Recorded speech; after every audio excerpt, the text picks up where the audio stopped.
Well, now we have fixed our web app so users can't post JavaScript into it and create endless spam. But all of that spam is still in the database. How do we clean it up? Or for that matter, if some user of our forum posted something awful into it, how would we get rid of that post? We have a couple of options here.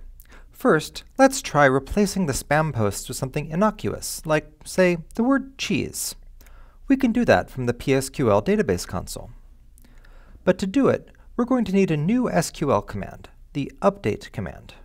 Update is the SQL command for changing values in existing rows. Unlike insert, it doesn't create new rows.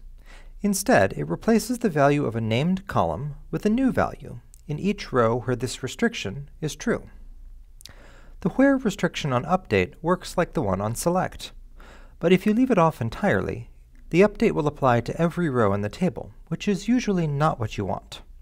But you can always do a select first with that restriction to make sure that your update affects the right rows.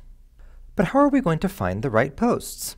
It would be a big pain to have to type out the whole spam post's contents so we could match it with the equals operator. Here's a more fitting operator, the like operator.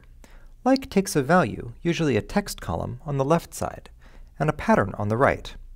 And just because you really needed one more meaning for the %sign, SQL patterns use it to mean any string can go here.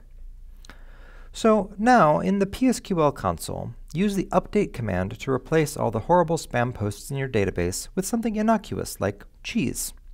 To check your work, reload the forum page, or do select star from posts in PSQL, and check that all the spam has been replaced.